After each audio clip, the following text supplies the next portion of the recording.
Bubble sir में। तो friends कल तक हमने चौथी प्रश्नावली के विविध के 5 क्वेश्चन कर लिए थे और छठवां क्वेश्चन क्या दे रखा है, x + 2y - 8 = 0 और दूसरी समीकरण दे रखी है 2x + 4y = 16। तो फ्रेंड्स अब हमें इसके हलों की संख्या ज्ञात करनी है कि संख्या कितनी है। तो यहाँ पर a1 का मान कितना है, जो x का गुणांक है पहली समीकरण में जो x का गुणांक है वो a1 का मान है और a1 का मान कितना है 1। b1 का मान 2 पहली समीकरण में जो y का गुणांक है और c1 अचर पद क्या है -8। अब ये 8 0 के इस तरफ है तो 16 को भी इस तरफ भेजेंगे तो 2x + 4y, 16 इधर प्लस का है, पक्षांतरित करेंगे तो माइनस का हो जाएगा। तो 2x + 4y - 16 = 0। ये पहली समीकरण में a1 b1 c1 के मान आ गए। अब इक्वेशन 2 से दूसरी समीकरण से हम a2 b2 और c2 के मान ज्ञात करेंगे। तो a2 जो x का गुणांक है 2, b2 जो y का गुणांक है और y का गुणांक कितना है 4 दूसरी समीकरण में और c2 अचर पद -16। अब हम जांच करेंगे a1 बटा a2 बराबर b1 बटा b2 बराबर c1 बटा c2। a1 का मान कितना है 1, a2 का मान 2 बराबर b1 का मान 2 और b2 का मान 4, फिर बराबर c1 का मान -8 और c2 का मान -16।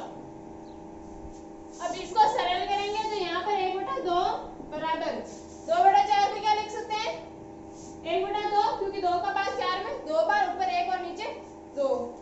ये भी 8 से कैंसिल हो जाए, माइनस से माइनस कैंसिल और 8 से कैंसिल हो जाए। 8 का भाग 8 में 1 बार और 16 में 2 बार। a1 बटा a2 बराबर है b1 बटा b2 के और ये बराबर है c1 बटा c2 के। अगर ये तीनों बराबर हो तो हल कितने प्राप्त होते हैं, अनेक हल। क्यों, क्योंकि रेखाएं संपाती प्राप्त होगी, संपाती रेखाएं प्राप्त होगी तो इनके हल कितने प्राप्त होंगे, अनेक हल। अगर a1 बटा a2 बराबर b1 बटा b2 होता और c1 बटा c2 बराबर नहीं होता तो रेखाएं समांतर प्राप्त होगी और इसका हल कोई हल प्राप्त नहीं होता। और अगर a1 बटा a2 बराबर नहीं है b1 बटा b2 के तो प्रतिच्छेदी रेखाएं प्राप्त होती और अद्वितीय हल होते। तो नोट डाउन करो ये, इसके बाद नेक्स्ट 7वां करते हैं। तो फ्रेंड्स नेक्स्ट क्वेश्चन क्या है हमारा 7वां। इसमें दो समीकरण युग्म दे रखे हैं 2x + 3y = 7 और a + b x + 2a - b y = 21।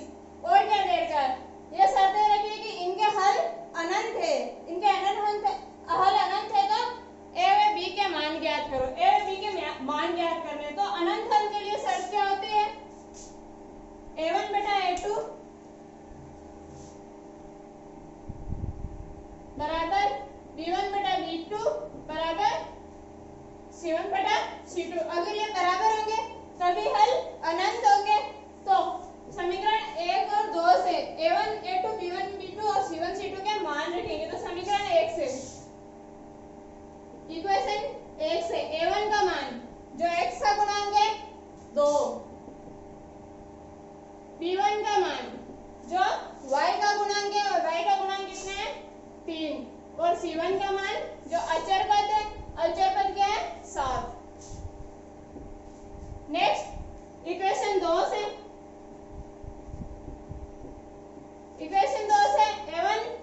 b1 a2 b2 और c2 के मान लिखेंगे। तो x का गुणांक है जो a2 का मान होगा तो a2 बराबर क्या है a + b, a2 बराबर a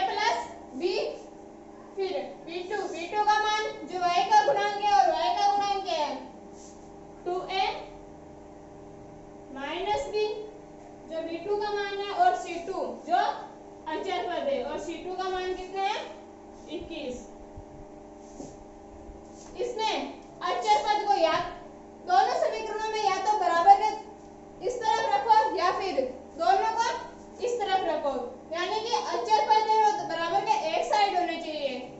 ऐसे नहीं कि ये तो बराबर के इधर आ जाएगा और ये उधर आएगा, तो आंसर में मान गलत आएंगे हमारे, इसलिए माइनस में आएंगे। अब मान रखेंगे तो A1 का मान 2 और A2 का मान A प्लस B बराबर B1 का मान 3 और B2 का मान 2A माइनस B बराबर C1 का मान 7 और C2 का मान 21। अब एक बार इसको इसके बराबर रखेंगे और दूसरी बार इसको इसके बराबर रखेंगे, तो 2A प्लस B बराबर 7/21। इनको सॉल्व करेंगे तो 2A प्लस B बराबर 1/3 लिख सकते हैं। 7 का भाग 21 है 3 बार। अब इनको वज्र गुणा करेंगे तो A प्लस B बराबर 2 को 3 से गुणा किया 6। 3 नंबर समीकरण, ये 1 थी, ये 2 थी, 3 नंबर समीकरण प्राप्त हो गई। अब इसको B1/B2 को C1/C2 के बराबर रखेंगे। इसको नोट डाउन कर लो, मैं हटा रही हूँ। तो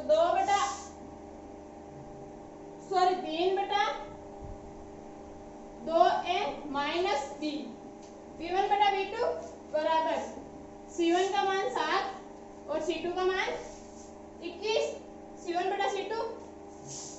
अब इनको सॉल्व करेंगे तो 3/2A माइनस B बराबर 7/21 को 7 का भाग 21 में 3 बार, तो 1/3। अब वज्र गुणा करेंगे, तो 2A माइनस B को 1 से गुणा किया तो 2A माइनस B बराबर 3 को 3 से गुणा किया तो 9। ये समीकरण 4। अब समीकरण 3 और 4 को जोड़ेंगे, तो इक्वेशन 3 प्लस इक्वेशन 4 जोड़ेंगे तो A प्लस B बराबर 6 और दूसरा क्या है 2A माइनस B बराबर 9। तीसरी समीकरण A प्लस B बराबर 6 और चौथी समीकरण 2A माइनस B बराबर 9 जोड़ेंगे तो A और 2A 3 है, 1A और 2A 3 है। अब माइनस B और प्लस B और माइनस B दोनों कैंसिल हो जाएंगे, तो 3A बराबर 6 और 9 15। यहाँ से A का मान कितना प्राप्त हुआ 15 में 3 का भाग 5 बार, तो A बराबर कितना प्राप्त हुआ 5। अब A बराबर 5 समीकरण 3 में रखेंगे तो A की जगह 5 प्लस B बराबर 6 और यहाँ से B का मान कितना आएगा 6। 5 इधर प्लस का है, पक्षांतरण करेंगे तो माइनस का हो जाएगा, तो 6 माइनस 5 और B का मान कितना प्राप्त हुआ 1। तो यहाँ पर A बराबर 5 और B बराबर 1, यही मान हमें ज्ञात करने थे। नोट डाउन करो ये। इसके बाद नेक्स्ट 8वां क्वेश्चन करते हैं। नेक्स्ट क्वेश्चन 8वें में ऐसे समीकरण दे रखी है मापांक x लेस देन इक्वल 3 और हमें इसका हल क्षेत्र छायांकित करना है। इसका हल क्षेत्र छायांकित करना है, तो यहाँ से मॉडुलस को हटाएंगे तो एक तो क्या आ जाएगा x लेस देन इक्वल 3 और दूसरा x ग्रेटर देन इक्वल -3। ये माइनस में आएगा इसलिए चिन्ह चेंज होगा। अब इस समीकरण को समीकरण में बदलेंगे तो यहाँ पर क्या आ जाएगा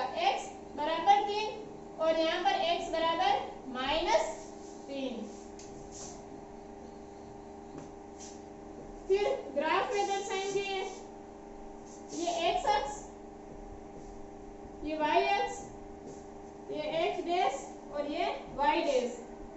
मूल बिंदु 1 2 3, यहाँ पर 1 2 और 3, यहाँ पर -1 -2 और -3, और यहाँ पर -1 -2 और -3। अब x है, x बराबर 3, x बराबर 3, तो x बराबर 3 यहाँ पर है, y अक्ष के समांतर रेखा प्राप्त होगी हमें। दूसरा क्या है, x बराबर -3, तो x बराबर -3 यहाँ पर है, ये भी y अक्ष के समांतर रेखा प्राप्त होगी।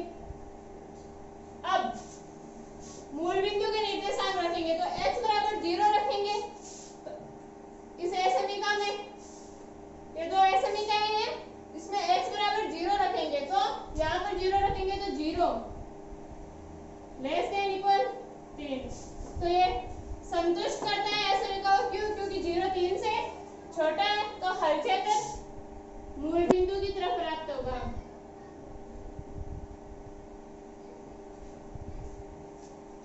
अब इसमें भी x बराबर 0 रखेंगे, तो 0 ग्रेटर देन इक्वल -3, -3 0 से छोटा है, तो यह भी यहाँ पर भी मूल बिंदु के निर्देशांक समीकरण को संतुष्ट करते हैं, तो हल क्षेत्र मूल बिंदु की ओर प्राप्त होगा। तो इस समीकरण का हल क्षेत्र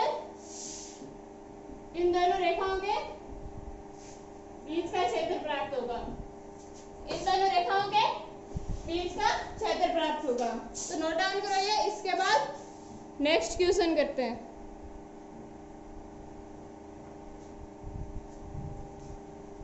नवे क्वेश्चन में क्या दे रखा है, समीकरण दे रखी है 2x + 3y > 3, और इसका हल क्षेत्र को हमें छायांकित करना है। तो सर्वप्रथम समीकरण को समीकरण में बदलेंगे, तो समीकरण क्या दे रखी है हमें,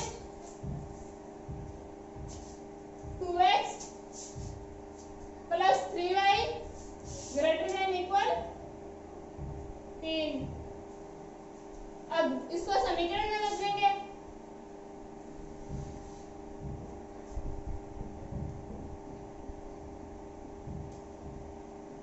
समीकरण को समीकरण में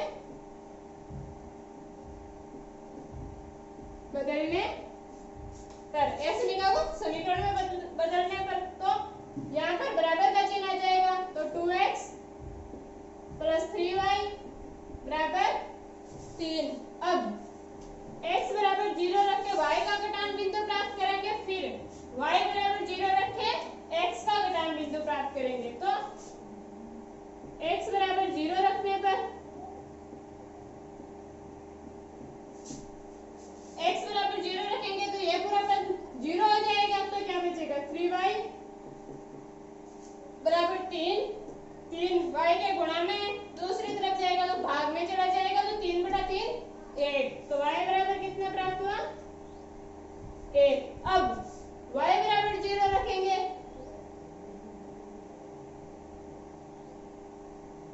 y बराबर 0 रखने पर, तो y बराबर 0 रखेंगे, तो ये पूरा पद 0 हो जाएगा, तो 2x बराबर 3, और यहाँ से x का मान कितना प्राप्त होगा, 3/2। अब हल क्षेत्र,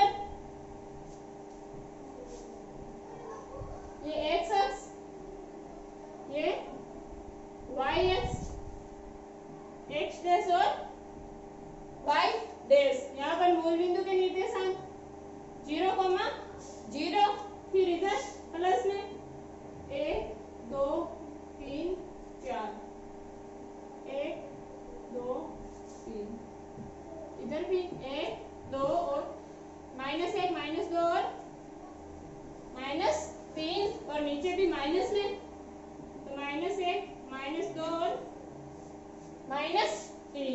अब x बराबर 0 रखा, तो y बराबर कितना प्राप्त हुआ, 1, y बराबर 1 और x बराबर 0, यानी 0, 1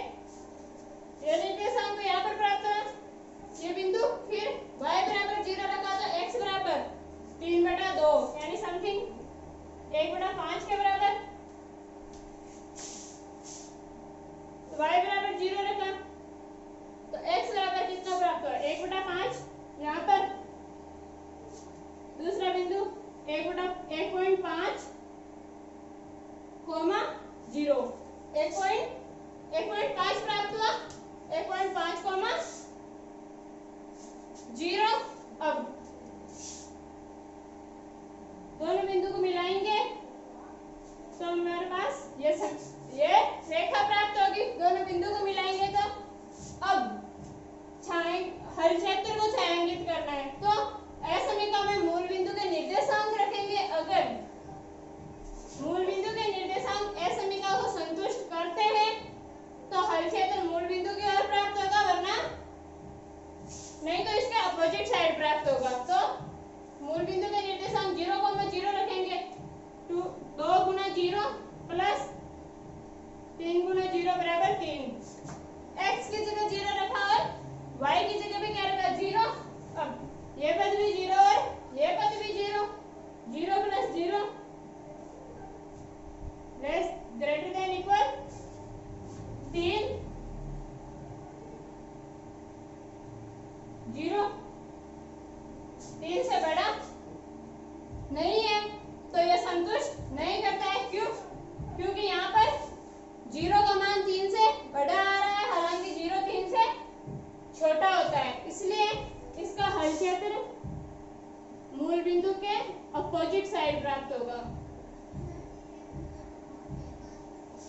इसका हल क्षेत्र मूल बिंदु के अपोजिट साइड प्राप्त होगा। तो वीडियो को पॉज करके स्क्रीनशॉट ले लो या नोट डाउन कर लो, इसके बाद नेक्स्ट क्वेश्चन करेंगे। तो फ्रेंड्स नेक्स्ट क्वेश्चन 10वां में समीकरण युग्म दे रखे हैं 3 और इनको आलेखीय विधि से हल ज्ञात करें। आलेखीय विधि से हल करके फिर एक का मान ज्ञात करना है, यानी एक का मान आलेखीय विधि से हल करके ज्ञात करना है। तो सॉल्व करेंगे। एक का मान समीकरण 1 में तो फिर 2 और समीकरण 2 और 3 को आलेखीय विधि से हल करें। आलेखीय विधि से हल ज्ञात करेंगे, फिर x और y के मान ज्ञात करेंगे आलेखीय विधि से, फिर x और y के मान समीकरण 1 में रखेंगे तो हमारे पास एक का मान प्राप्त होगा। तो ये समीकरण 1, ये 2 और ये 3। अब समीकरण 2 में इक्वेशन 2 में x बराबर 0 रखने पर x बराबर 0 रखेंगे तो यह 0 हो जाएगा। फिर 3y बराबर 6, 3y बराबर 6 बचेगा और यहाँ से y का मान कितना प्राप्त होगा 2। क्यों? क्योंकि 6 में 3 का भाग 2 बार जाता और ये 3 गुणा में अगर भाग में चला जाएगा। अब y बराबर 0 रखने पर y बराबर 0 रखेंगे तो x का मान प्राप्त होगा। तो y बराबर 0 रखा तो ये पूरा पद 0 होगा और x बराबर कितना प्राप्त हुआ 6। अब इक्वेशन 3 में x बराबर 0 रखेंगे तो 3y बराबर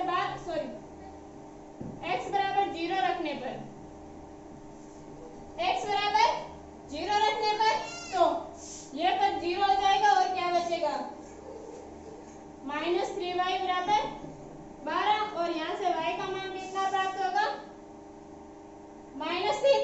12 के भाग में चले जाएगा तो 12 बटा -3 यानी -4। y का मान कितना प्राप्त हुआ -4। अब y बराबर 0 रखेंगे। y बराबर 0 रखने पर तो ये पूरा पद 0 हो जाएगा और 2x बराबर क्या बचा 12। 2x बराबर 12 और x बराबर 6। अब ग्राफ में दर्शाएंगे इनके मान।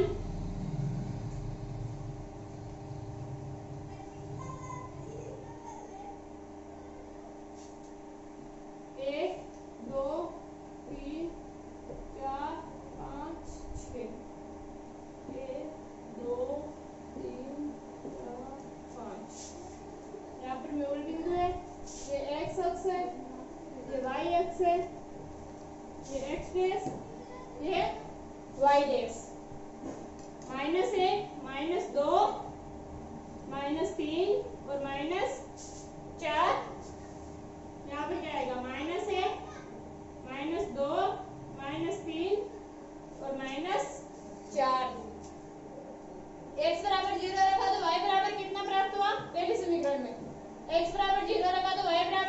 2। तो ये बिंदु यहाँ पर x का मान 0 है और y का मान 2 है। फिर y बराबर 0 रखा तो x बराबर कितना प्राप्त हुआ 6।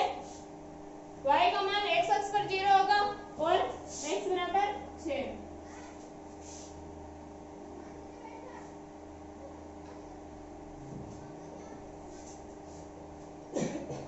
समीकरण 1 2 की रेखा x प्लस 3y बराबर 6 की रेखा है।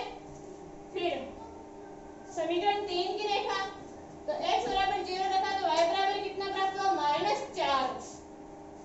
तो y का मान -4 इधर और x बराबर 0 y अक्ष पर होता है। एक बिंदु ये प्राप्त हुआ। दूसरा y बराबर 0 रखा तो x बराबर 6 प्राप्त हुआ। तो यहाँ पर y का मान 0 और x का मान 6। यहाँ के निर्देशांक क्या हो गए 0,2 यहाँ पर 0,-4 और यहाँ पर 6,0। ये दोनों रेखाएं 6,0 पर काट रही है और यहाँ पर x का मान 6 है और y का मान 0। x का मान 6 और y का मान 0। तो आलेखीय विधि से x का मान 6 प्राप्त हुआ और y का मान 0 प्राप्त हुआ। अब x बराबर 6 और y बराबर 0 समीकरण 1 में रखेंगे तो हमारे पास a का मान प्राप्त होगा। अब वीडियो को पॉज करके इसको नोट डाउन कर लेना। अब समीकरण 1 क्या है 4x प्लस 3y बराबर a। इसमें x बराबर 6 और y बराबर 0 रखेंगे तो हमारे पास a का मान प्राप्त होगा। तो 4 गुणा 6 प्लस 3 गुणा y का मान कितना है 0। x का मान 6 और y का मान 0 बराबर a। 4 को 6 से गुणा किया तो 24 प्लस 3 को 0 से गुणा किया तो 0 बराबर a। तो हमारे पास a का मान क्या प्राप्त हुआ 24। a का मान ही ज्ञात करना था और a का मान कितना प्राप्त हुआ 24। नोट डाउन करो ये। इसके बाद नेक्स्ट और लास्ट क्वेश्चन। तो फ्रेंड्स 11वां क्वेश्चन में क्या कह रखा है दो समीकरण दे रखी है 3x प्लस 2y बराबर 12 और दूसरी क्या है 5x माइनस 2y बराबर 4। अब इसका आलेखीय विधि से हल ज्ञात करना है यानी x और y के मान ज्ञात करना है आलेखीय विधि से। फिर वो बिंदु ज्ञात करना है जहाँ ये y अक्ष को काटती है। ये y अक्ष होता है वो बिंदु ज्ञात करना है जहाँ पर ये y अक्ष को काटती है। तो पहले इसके हल ज्ञात करेंगे। तो ये समीकरण 1 और ये समीकरण 2। पहले समीकरण 1 में इक्वेशन 1 में x बराबर 0 रखने पर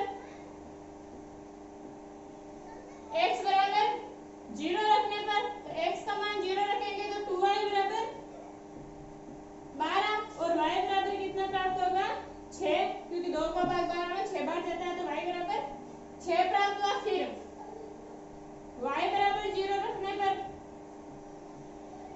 y बराबर 0 रखेंगे तो x का मान प्राप्त होगा तो 3x बराबर 12। y बराबर 0 रखेंगे तो ये पद तो 0 हो जाएगा।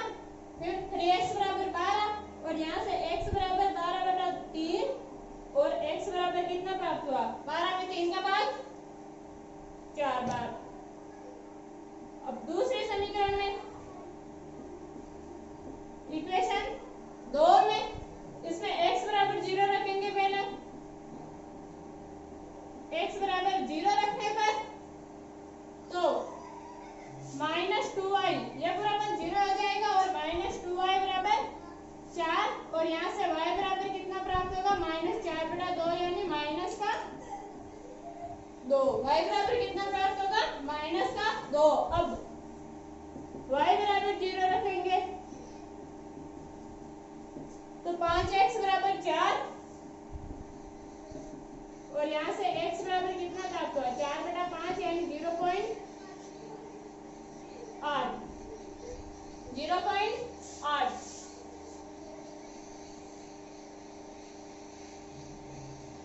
आलेख की विधि से हल ज्ञात करने हैं हमें। एक्स अक्ष, वाई अक्ष, एक्स डैश और ये वाई डैश। यहाँ पर मूल बिंदु है, इधर 1 प्लस में आएंगे मैम 2 3 4 5 6। इधर भी प्लस में 1 2 3 4 और 5 6। सॉरी -1 -2 -3 -4, फिर नीचे भी -1 -2 -3 -4 और -5। अब पहली समीकरण के बिंदु रखेंगे तो x बराबर 0 लगा तो y बराबर कितना प्राप्त हुआ 6। x बराबर 0 रखा तो y बराबर 6, फिर y बराबर 0 रखा तो x बराबर 4। तो पहली रेखा तो ये प्राप्त होगी। फिर दूसरी x बराबर 0 रखा तो y बराबर कितना प्राप्त हुआ -2 यहाँ पर। फिर y बराबर 0 रखा तो x बराबर कितना प्राप्त हुआ 0.8। तो y बराबर 0 तो x बराबर 0.8 यहाँ पर। तो दूसरी रेखा ये प्राप्त हुई। अब ये लगभग यहाँ पर बिंदु आएगा, ये इस तरह आएगा।